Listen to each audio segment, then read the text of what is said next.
Shalom, shalom, sejam todos bem-vindos aqui no canal da professora Carla Damasceno. Gente, como vocês já sabem, é sempre um prazer estar aqui com vocês e mais ainda no dia de hoje. Por quê? Porque hoje é um dia especial, diferente, de um podcast único e exclusivo, com alguém, nada mais, nada menos do que pastor Bruno César, daqui, gente, de Santa Cruz do Capibaribe. Pastor Bruno César, ele é historiador, ele é teólogo e ele é também filósofo. E a área dele, dentro da área principal de história, ele traz consigo uma riqueza extraordinária. E hoje nós vamos falar sobre um tema que, para mim, eu não sabia, preciso confessar para vocês. Eu não sabia, esse tema eu vim descobrir há muito pouco tempo atrás, e eu sei que a maioria dos cristãos também não conhece. É o tema de um navio chamado Mayflower. Então, é uma saga eletrizante e emocionante que você não pode perder. Pastor Bruno, seja bem-vindo, muito obrigado por aceitar o nosso convite. E vamos lá, pastor. Vamos, Carla. Obrigado pelo convite aqui, é um prazer para mim poder estar com vocês e discutindo temas tão importantes, né, para a vida do cristão. Dar as boas-vindas a todos vocês do canal, é um prazer conversar com vocês também e estar junto nesse momento importante da história desse canal. Quero aproveitar e falar para você, aproveita cada segundo com o pastor Bruno, porque vocês não têm ideia do burô de conhecimento que ele, na verdade, é. Tá bom, pastor? As pessoas não sabem de uma história que eu mesmo descobri há muito pouco tempo, a história de um navio. E essa história do navio, eu vou lhe falar para o senhor, o nome dele me chamou a atenção, eu achei um nome tão poético, né? Eu não achei um nome tão bonito, Mayflower, né? Um nome tão bonito, esse nome. E por causa do nome dele me chamou a atenção a história. E eu fui ler um pouco da história, contudo eu não encontrei, né, um compêndio de informações ou de referências bibliográficas que me relatassem com mais detalhes a história desse navio, né? E por que a história desse navio tem a ver, né, conosco aqui hoje também. Só pode contar para nós a história do Mayflower? Muito bem, Carla. É uma história muito bonita, mas muito sofrida também. É uma história de esperança e de violência, é uma história de intolerância, é uma história de sofrimento, mas é uma história também, como falei, de muita esperança, não é? De firmeza de fé. Século XVI, fins do século XVI, nós tínhamos uma crise instalada na Inglaterra. Não existia uma reforma, a gente sempre fala a reforma, mas é muito importante quando nós estivermos estudando a história da reforma, a gente pense que reforma nós estamos falando. De qual delas? De qual delas. Houve várias reformas na Europa. Uma reforma com Calvino em Genebra, uma reforma com Lutero na Alemanha, reforma nos Países Baixos e uma reforma muito importante na Inglaterra. E poucas pessoas sabem que existiu uma reforma na Inglaterra. Exatamente. Ocorreu uma reforma na Inglaterra por vários motivos, né? Então você tinha teólogos que estavam distanciando-se do catolicismo e abraçando o protestantismo, a influência de Calvino, de Lutero, que estava se espalhando por todo o mundo europeu. Mas no século XVI, na década de 50, o rei Henrique VIII, ele era alguém que tinha convicções católica romana, morre com essas convicções, contudo foi a criatura que encabeçou o movimento de reforma, curiosamente, na Inglaterra. Isso se dá pelo fato de ele desejar casar outra vez. Ele era casado com a sua primeira esposa, e a sua primeira esposa só lhe deu uma filha mulher. E ele achava que para assegurar o reino teria que ser um filho homem. E ele tenta a anulação desse casamento, só que a esposa dele era simplesmente sobrinha do homem mais poderoso da época, Carlos V, o imperador do grande Sacro Império Romano Germânico. O Papa tinha dificuldade de fazer uma desfeita dessa, já que ele estava meio arranhado com o imperador. Então era difícil para ele dar um divórcio da sobrinha do homem mais poderoso que estava contra ele. Então decidiu não fazer isso. Henrique VIII disse, não tem problema, se você não faz, a minha igreja faz. Separa de Roma, ele separou de Roma, e os teólogos construíram uma justificativa para liberar o rei desse casamento.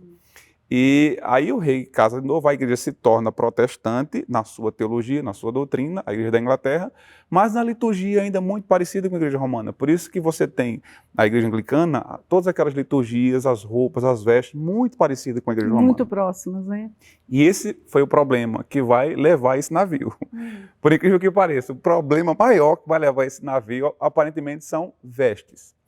Porque, já pensou, porque acontece essa divisão, né? A igreja se torna independente do Papa, vem os tropeços, ele tem um filho depois com a sua segunda esposa, esse filho, chamado Eduardo VI, morre muito jovem ainda, era muito doente, mas era um rei realmente de convicção protestante. Sua irmã, filha da primeira esposa de Henrique VIII, assume o trono, chamada Maria a Sanguinária.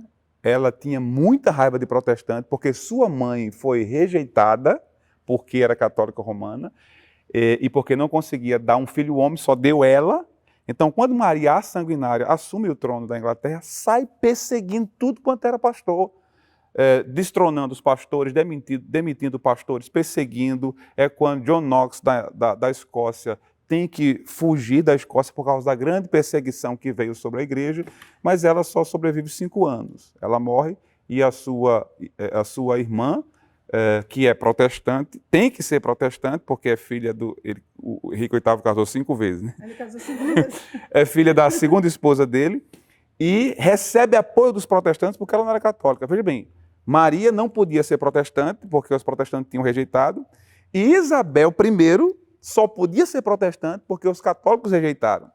E essa Isabel é a que vai passar mais tempo no trono, 40 e tantos anos, só perdendo para Elizabeth II, que parecia que nunca ia sair, nunca ia deixar o trono. Quase não sai do trono, mas a primeira também foi, de fato, quem trouxe a estabilidade à coroa inglesa, vamos assim dizer. Venceu todos os obstáculos, todas as investidas, mas eis o problema.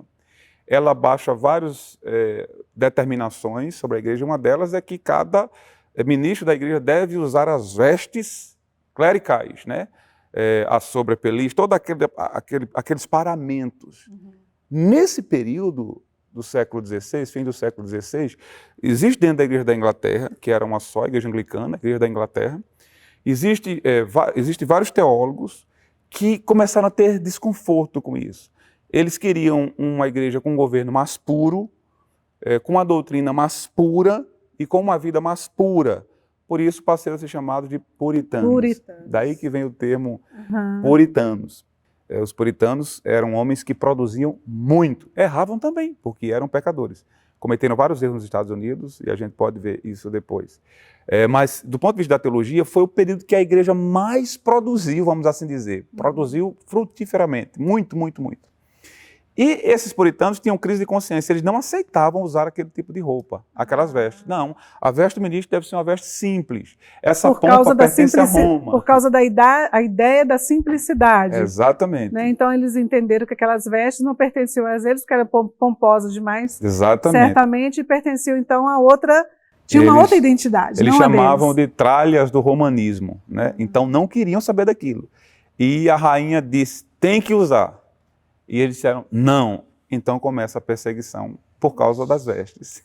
Olha isso. Sinal da cruz, que eles tinham dificuldades, receber a comunhão ajoelhado, eles tinham medo que isso fosse uma espécie de adoração aos elementos do sacramento. Eles não aceitavam essas superstições que eles chamavam de superstições que estavam na igreja de Roma. Por causa disso, começou a endurecer a perseguição e muitos... A igreja começou a ter, no meio desses grupos puritanos, alguns que tinham convicção de governo de igreja mais presbiterianos, né? Eles, como John Knox, quando foge da perseguição de Maria, a Sanguinária, vai para Genebra. Em Genebra, Calvino está lá. Calvino ensina o sistema de governo presbiteriano. Então ele diz, rapaz, é assim que a igreja tem que ser. Quando volta, quer implantar esse sistema. Por isso que a Escócia até hoje é presbiteriana. Mas aí na Inglaterra, grupos começaram a surgir entre os puritanos, conformistas, não conformistas e separatistas. O que é isso? Os conformistas, os puritanos conformistas, eram aqueles que diziam, É a Igreja de Cristo, com todas as dificuldades, a gente vai ficar aqui, a gente se conforma com essa realidade. A gente se ajeita do jeito que está. Exatamente. Então, ficaram lá.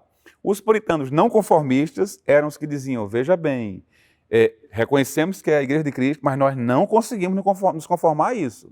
Eram não conformistas. E havia os puritanos separatistas, que diziam, essa igreja é do diabo e a gente não quer conversa com ela não. Chega, vamos separar e tem que separar. Então esses 3 grupos começaram a orbitar nessas discussões ali.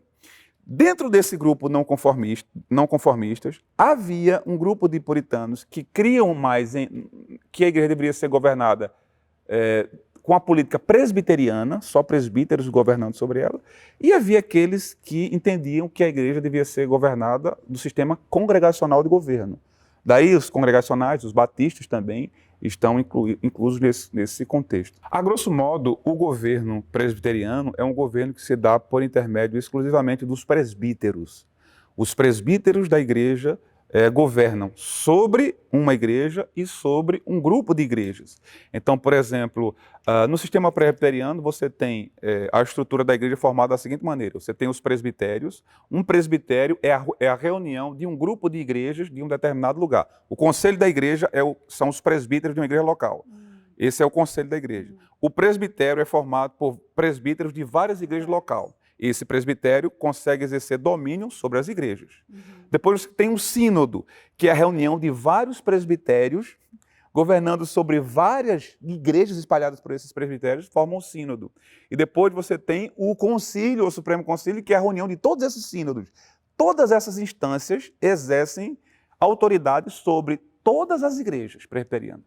No sistema congregacional, isto não existe. Os presbíteros trabalham no governo da igreja, mas não existe uma outra instância que possam governar sobre essa igreja. A igreja é autônoma e ela é respeitada em sua autonomia. Não existe uma instância superior que governe sobre essa igreja. Essa igreja, com os presbíteros, diáconos, pastores e a Assembleia Geral, os membros da igreja tomam as suas decisões.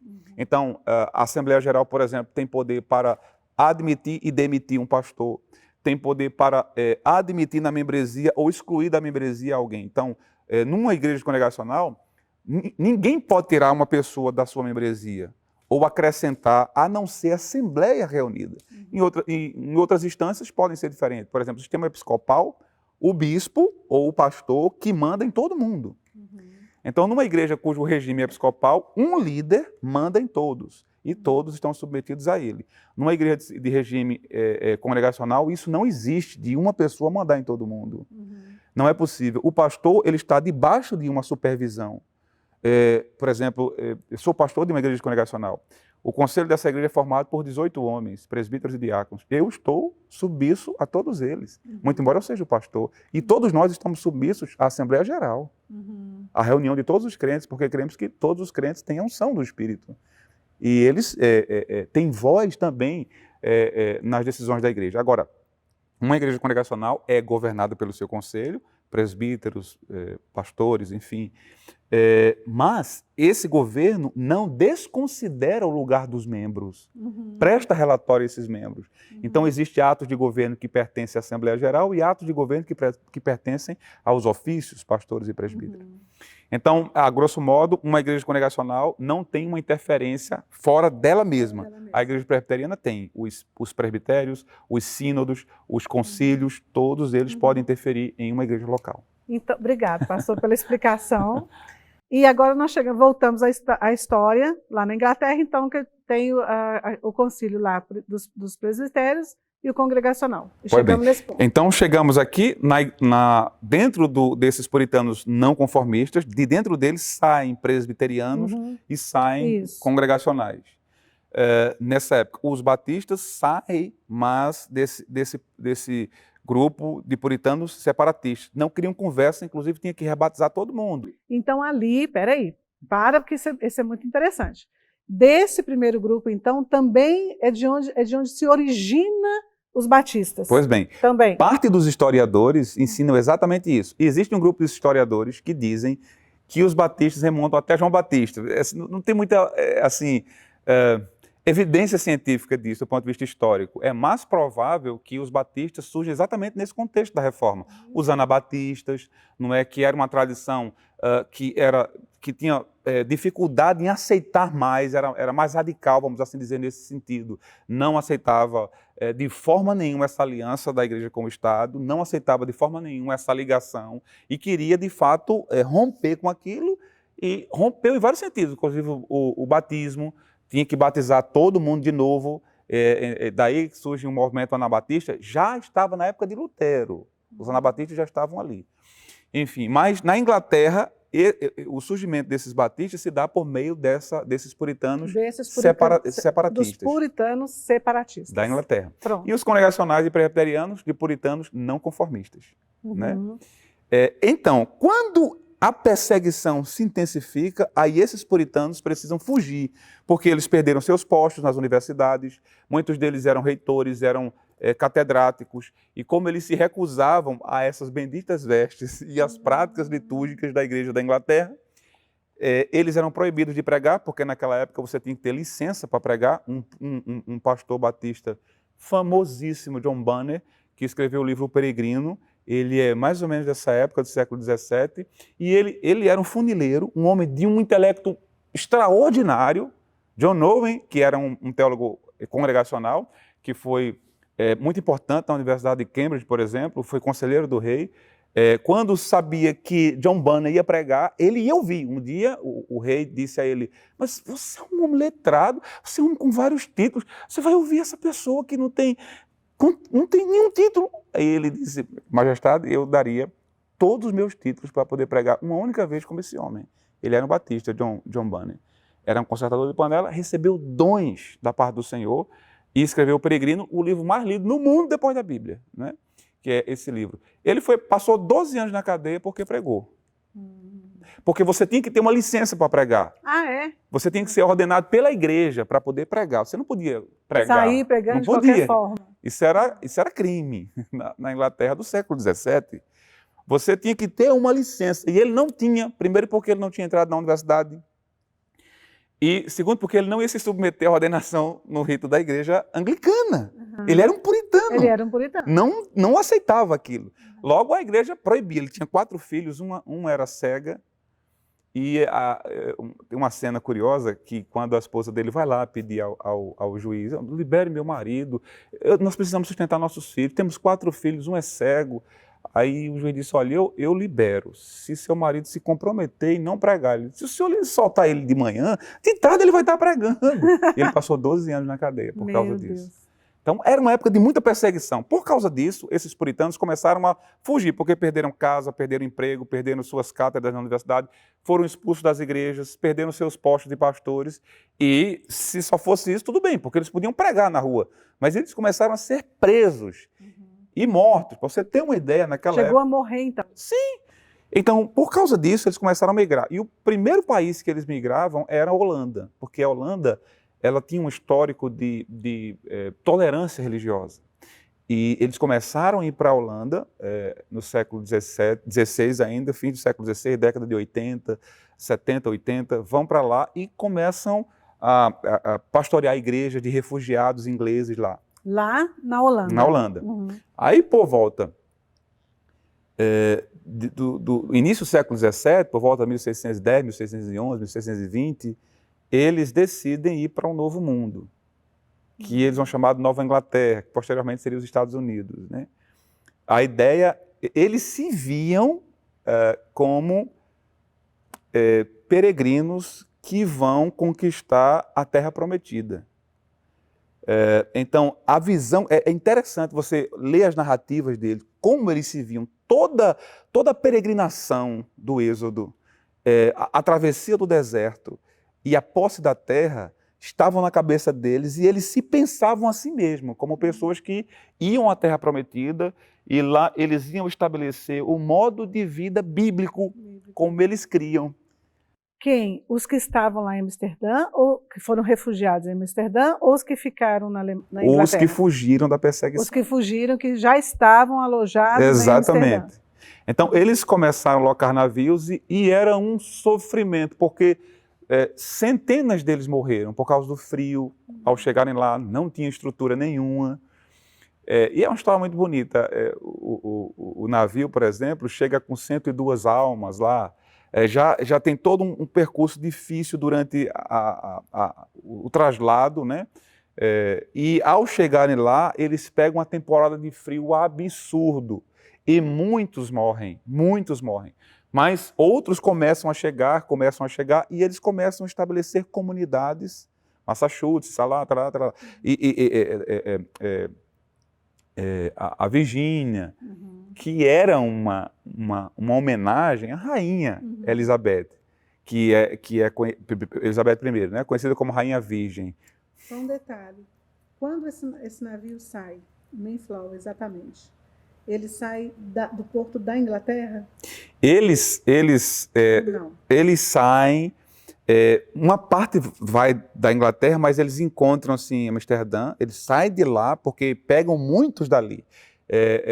Muitos congregacionais que estavam, muitos puritanos que saíram da Inglaterra estavam lá em Amsterdã, na Holanda, e dali eles se juntam, recebem vários convites e eles partem para lá. Então eles fazem o tempo inteiro esse percurso. Para lá que o senhor fala, vamos levar para o pessoal entender, para a nova terra, o que será os Estados Unidos. Que é os Estados Unidos, que para eles era a Nova Canaã. Exatamente. Tá, era o novo mundo, a nova Canaã, Nova Inglaterra. Né? E eles formam várias colônias, como eu disse, a Virgínia, que era uma homenagem à Rainha Elizabeth, que era considerada Rainha Virgem. Ela não era virgem, mas é porque ela não casou. Mas ela não casou não é porque ela queria ser piedosa, ela não casou porque ela só podia casar ou com católico ou com protestante. E eram 2 partidos na Inglaterra. Sim, se ela casa com alguém católico, o partido protestante vai ficar desconfortável. E se ela casa com um protestante, o Partido Católico vai ficar desagradável. Então, ela era um gênio de política, aquela mulher. Uma habilidade absurda. E ela conseguiu acalmar todos os ânimos e governar sobre todos eles, durante décadas. E nós estamos, mais uma vez, falando da Elizabeth I. Da Elizabeth I, que quase conhece a segunda. Né, Isso é uma maldade com a rainha. E é essa Elizabeth I, filha do Frederico. Filha do rei Henrique VIII. Ah, não, filha do rei Henrique VIII. Exatamente, certo. Filha do rei Henrique VIII. Então, eles vão para lá, para os Estados Unidos. Para os Estados Unidos. Para o que vai ser os Estados Unidos. Uma pergunta antes. Houve tentativa de impedir essas pessoas de embarcarem? No primeiro momento, não, porque não era possível calcular a dimensão do que seria aquilo, não é? Ninguém acreditava. Um grupo de fanáticos que estava se mudando porque estava descontente com a situação política do país. Era muito normal essas fugas, era muito normal. O pessoal da Escócia foge na época de Maria Sanguinária, vai para Genebra. Genebra se tornou um centro de refugiados, recebendo gente de tudo quanto é lugar. Aqueles cantões suíços ali, protestantes, todos recebiam refugiados. A Holanda era um país que recebia muitos refugiados, então isso era muito normal. Eles iam e depois voltavam. Quando a coisa baixava, eles retornavam para o seu país. Então, no primeiro momento, era só mais um período de fuga. Posteriormente, quando as coisas melhorassem, podiam voltar. Só que aí começa a entrar uma outra possibilidade em cena, que era a formação de um mundo conforme eles imaginavam, que eles queriam viver na Inglaterra, do ponto de vista de sua fé, porque aquele pessoal vivia em função da fé. Tudo que eles faziam. Então, não era uma questão de... Eles não estavam mudando porque eles queriam fazer fortuna. Não tinha essa lógica. Não é para fazer fortuna, não é para ganhar dinheiro, é para viver a fé. Tanto é que eles chegam nos Estados Unidos e eles formam pactos. Pactos de que todos vão servir a Cristo ali, de que a igreja será governada em moldes, em termos democráticos, não nessa estrutura monárquica da igreja da Inglaterra, que você, para ser cidadão, tinha que fazer parte daquela igreja, porque você tem que ser um crente verdadeiro para a sociedade funcionar bem. Então, tudo girava em torno da fé que eles possuíam. Eles, de fato, se pensavam como alguém que estava atravessando um deserto e tomando posse de uma terra, para vivenciar a sua fé. Para experimentar, vivenciar e trazer... Como eles queriam. E dentro da sociedade, do modelo de sociedade também que eles iriam plantar ali. Por isso que não se tem ali, no primeiro momento, igrejas anglicanas. Só a posteriori que chega, mas eram igrejas, de fato, congregacionais. Né? E os grandes teólogos começaram a migrar para lá também. Isso, agora chega numa parte interessante também. Os grandes teólogos começam a migrar para lá. E me fala um pouco sobre a estrutura social que esse grupo, né, esses grupos começam a estabelecer ali e qual o impacto na economia desse país ou na economia dessas comunidades. Por quê? Bom, você vai sofrer com vários impactos ali, do ponto de vista econômico, intelectual, social, político. Os Estados Unidos, eles hoje a maior democracia do mundo, não é à toa. Quem fundou isso foram aquelas pessoas. Aquelas pessoas estabeleceram um regime democrático ali e derramaram sangue por aquilo, a vida inteira. A gente pode dizer, então, que onde a Bíblia entra, de verdade, na sua maior pureza, na sua maior essência, a vida social daquele país muda? Não tenha dúvidas. É só você observar, por exemplo, o que aconteceu, Carla, onde estourou reforma. Poxa, pega o caso da Alemanha. A Alemanha não tinha nem língua, pelo amor de Deus. O que nós tínhamos na Alemanha até Lutero aparecer era um monte de dialetos. É a Bíblia de Lutero. Lutero traduziu a Bíblia do hebraico e do grego, primeiro Novo Testamento, né, do grego direto para o alemão. E por isso, às vezes, você não entende. Você chega na Alemanha, a fé quase não existe. Quase não existe. Mas tudo quanto tem imagem de Lutero, da Bíblia de Lutero, eles festejam isso. Por quê? Porque a Bíblia de Lutero está para a Alemanha, o que Camões está para a língua portuguesa. Foi a Bíblia de Lutero que deu estrutura gramatical ao que era anteriormente somente dialeto. Quando Lutero ele realiza a reforma, que ele manda tirar todas aquelas freiras de dentro daqueles mosteiros, e elas tudo com medo, achando que iam ser obrigadas a casar, e ele deixa as freiras livres, ele transforma aqueles mosteiros em hospitais, em escolas. Lutero escreve sobre a obrigação do pai levar os filhos para a escola, defende multa para quem não botar o menino na escola. Então eles falam sobretudo sobre economia, sobre sexualidade, sobre educação, sobre juros, sobre dinheiro. Enquanto a igreja romana estava condenando os juros, a usura, por que você acha que houve tanta... a nobreza, o comércio que surgia na época apoiava tanta reforma? Porque a reforma representava avanços. Vamos discutir o que é juro? Existe juro justo? Como é a atividade dos bancos? Então, a reforma influencia na economia. A reforma é responsável pelo capitalismo. Calvino é o pai do capitalismo, a reforma... E havia uma série de transformações no mundo. Em todos os níveis da sociedade. Em todos os níveis. Do ponto de vista da educação. Ela floresceu. Do ponto de vista da educação, do ponto de vista da cultura, da arte, da política, não é? Enfim, a questão social, o zelo, o cuidado com as pessoas, a produção, a ética protestante do não esbanjar. Por que o puritano, por que essas colônias começam a enriquecer? Ora, se você tem sujeito que ali trabalha duro, não gasta dinheiro com bebida, com prostituição, mas tem a cultura e a ética da poupança, poupa o dinheiro, investe em educação, investe em cultura, esse negócio vai dar certo. E foi exatamente o que aconteceu sobre o trabalho dos puritanos. Foi uma época de céu, não houve vários erros, ok? Houve o episódio das bruxas de Salem. Sim. Isso é uma página condenável na história dos puritanos, mas não eram anjos, eram homens. Eram homens. E cometem erros, e a gente não tem que negar esses erros, tem que dizer, está errado. Agora, eu não posso pegar e jogar o menino fora com a água suja da bacia. Tem que separar o que serve e o que não serve, o que foi erro próprio de sua época, eles eram filhos de seu tempo, né, com todos os preconceitos que eu poderia ter em cada um dos contextos que eu posso vivenciar. Agora, é inegável as contribuições.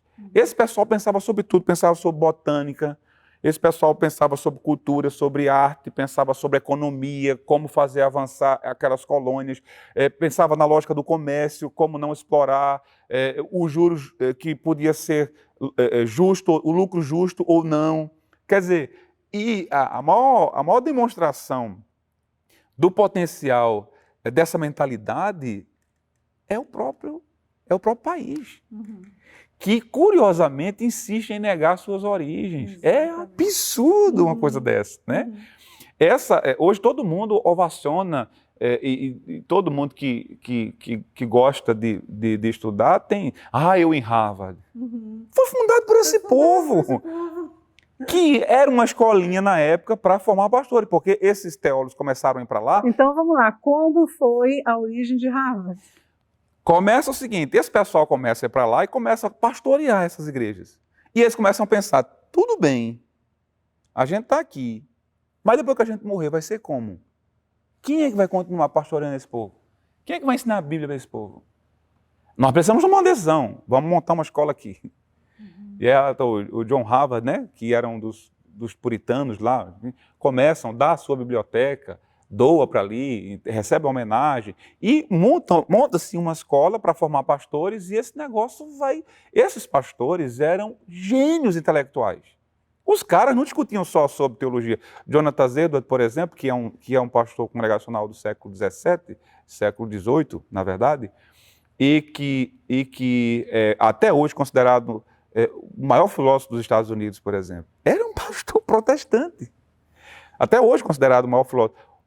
O rapaz, com 9 anos de idade, estava estudando tratado sobre botânica, né? Sobre bicho, inseto, aquela coisa. Tornou-se um dos maiores filósofos até hoje. Você tem gerações e gerações dele, netos, bisnetos, tataranetos, que assumiram postos na política, no governo dos Estados Unidos. Então, esse pessoal era intelectual. O Jonathan Edwards morreu, por exemplo, fazendo experiência com vacina contra a varíola. O pessoal tinha medo naquela época, né? Só hoje. Naquela época a varíola era um absurdo. Está entendendo? Eles assumiam a universidade trabalhando com isso. Então, o avanço da ciência no governo, nas terras protestantes, o avanço da ciência, a maturação do pensamento, da prática, da política, a ética, a questão da economia, do comércio, o cuidado social com essas pessoas, enfim, a geração de lucro, a geração de riqueza, o enriquecimento dessas comunidades, era próprio dessa gestão. Não tem como você negar isso. Então, a Universidade de Harvard, outra universidade gigantesca, a Universidade de Yale, foi fundada dezenas, essas são as mais famosas, todo mundo sabe, todo mundo já ouviu falar esse nome, Harvard, foi fundado por esses puritanos. Mas mais de 50 universidades nos Estados Unidos, não foram só essas duas, mais de 50 foram fundadas por eles. Então, isso mostra o grande interesse que eles tinham pela educação. Pela educação.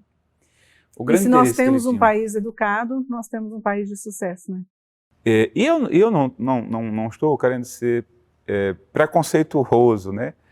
Mas se nós fizermos, por exemplo, para mim, eu sou historiador, então colonizador é colonizador, né? Mas se nós fizermos a leitura dos países colonizados pela ideologia católica romana, como eles ficaram do ponto de vista da educação, e os países que tiveram a interferência da mentalidade protestante, é inegável a diferença.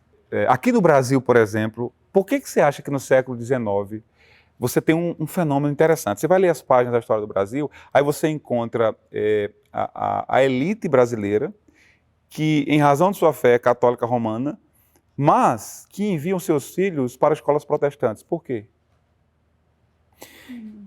Eles entendiam que a fé é a fé, né? Mas a cultura educacional eles consideravam muito mais liberal, não no sentido pejorativo da palavra, né? Mas muito mais avançada, né? A formação protestante e tal. Então você tem, por exemplo, vamos pegar aqui uma figura que é nacionalmente conhecida e internacionalmente e que pertence ao meu Pernambuco, Gilberto Freire, o grande sociólogo brasileiro, dono de Casa Grande Senzala e Sobral e Mucambos e Ordem e Progresso, enfim, esse homem que a obra dele foi traduzida para tudo quanto é país nesse mundo. Ele estudou no Americano Batista, entende? Estudou lá, chegou a estudar no Seminário Batista do Norte, sai daqui vai estudar nos Estados Unidos, um país protestante, porque esse pessoal era formado a partir dessas bases, né? A educação protestante, vamos assim dizer, a educação católica romana nessa época, pelas elites brasileiras, era considerada absolutamente atrasada. Absolutamente atrasada. O movimento, a tradição protestante tem todo um histórico de investimento em educação, de incentivo à educação, enquanto que a Igreja Romana sempre teve pouca preocupação de que os seus fiéis tivesse contato com a leitura da Escritura, com a leitura da Bíblia, não incentivasse isso. A tradição protestante, leia a Bíblia, sola a Escritura, leia a Escritura, leia a Bíblia. Então você tem pessoas que passam a ser alfabetizadas para ler a Bíblia. Uhum. No meio congregacional, por exemplo, você está pensando na minha tradição, a primeira igreja evangélica de língua portuguesa no Brasil é a congregacional no Rio de Janeiro, na Fluminense. Ela era cheia de escravos ali. Gente pobre e escravos. Você imagina que um protestante como Caley, que é o fundador dos congregacionais no Brasil, no século XIX, na década de 60, estava disciplinando quem era dono de escravos, numa época que o Brasil importava escravos de tudo quanto é lugar. 20 anos antes da Lei Áurea, os protestantes estavam discutindo no Brasil, que era um sistema absolutamente dependente da economia escravista, os protestantes estavam propondo a disciplina de pessoas. Pessoas foram disciplinadas porque se negaram a libertar seus escravos. Isso era uma revolução. Tu está entendendo? Então, essas pessoas eram alfabetizadas para poder ler a Bíblia. Então, a alfabetização, a cultura no meio protestante é muito rica. Hoje, o movimento evangélico tem se enfraquecido muito e a gente tem retornado quase que à mentalidade medieval. As pessoas não querem estudar a Escritura, não querem... Mas isso é contra a nossa própria natureza, a nossa própria tradição. Tradicionalmente, batistas, congregacionais, presbiterianos, protestantes, são criaturas que valorizam o estudo, a leitura da Escritura, o conhecimento bíblico e não aceitam essa negação do estudo, da pesquisa, da leitura. Isso era coisa de católico romano, né? Os evangélicos da atualidade, né, os cristãos da atualidade, eles regrediram muito, dentro do ponto de vista de conhecimento bíblico, regrediram muito, né? E meio que jogaram, entre aspas, agora com as minhas palavras, né? Jogaram por água abaixo toda aquela luta inicial de liberdade, de estudar, de aplicar, de viver a palavra de Deus, de conhecer a palavra de Deus, de ser transformado por ela puramente, de uma forma que a gente podia generalizar, claro, né? Generalizando não é todo lugar, mas a gente pode trazer numa porcentagem muito grande da atualidade. Infelizmente, a fraqueza é grande, a começar de cima, vamos assim dizer. Existe uma deficiência grave na formação de pastores brasileiros hoje. Na formação acadêmica mesmo e teológica, né? Cada vez mais os seminários estão entrando em declínio, seminários batistas tradicionais estão sendo fechados, seminários congregacionais de 100 anos estão sendo fechados. Isso mostra um movimento de decadência nos quadros da igreja, porque como estará essa igreja sem a formação teológica adequada daqui a 50 anos? Vai estar crendo no quê? Vai estar se alimentando com o quê? Veja, está fazendo o caminho inverso daquele caminho dos idealizadores de Harvard. Exatamente. Que vai ser daqui a 50 anos, vamos preparar eles agora. Eles estavam pensando o contrário. Só quando a gente morrer, vai ser o quê dessa igreja? E no nosso caso, a gente não está preocupado com isso. A gente está preocupado em juntar pessoas, em ver essa formar igreja, rapidamente líderes. Formar rapidamente líderes, uma formação muito deficitária. E eu acho isso é extremamente perigoso, Carla, porque você imagina a seguinte situação. Então, uma pessoa que você ama muito você descobre, precisa fazer uma cirurgia, sei lá, vamos pensar hoje, pensando no quadro nacional, as discussões que estão em torno do transplante de coração, imagine alguém que você ama muito, vai precisar fazer um transplante de coração. Então, você vai para uma consulta com o médico que seria o suposto cirurgião de seu caso. E então, na conversa, veja bem, vamos tratar de você, eu não sei exatamente como é que vai ser a cirurgia, mas eu vou pesquisar ainda no Google, eu vou fazer uma leitura hoje à noite. Conforme eu lhe digo, a gente vai usar aquele instrumento, como é o nome mesmo? Eu não estou lembrado como é o nome do instrumento, mas vai dar tudo certo. Você ia para uma cirurgia com um homem desse? De jeito nenhum. Você não ia entregar o seu corpo físico para dar os cuidados de uma pessoa incompetente. Uhum. Não é incompetente no sentido pejorativo, não. É incompetente porque ele não tem realmente a competência de fazer Não tem aquilo. instrumentabilidade para aquilo. Agora é interessante como nós estamos dispostos a entregar a nossa alma nas mãos de uma pessoa que é incompetente. A gente não pensa nas consequências disso. Não pensa nas consequências para a minha família, para os meus filhos, para a minha fé. Me colocar debaixo dos cuidados de alguém que não se importa com o conhecimento da Escritura Sagrada. Esse prejuízo é simplesmente incalculável. Uma igreja assim está exposta a todo tipo de heresia, eventos, está disposta à subnutrição espiritual. Você imagina que numa igreja como essa há vários sofrimentos. Chega uma pessoa que está aqui com câncer terminal. O que é que ele vai ouvir da palavra de Deus? Se não tem nada, essa pessoa vai entrar vazia e vai sair angustiada, vazia também.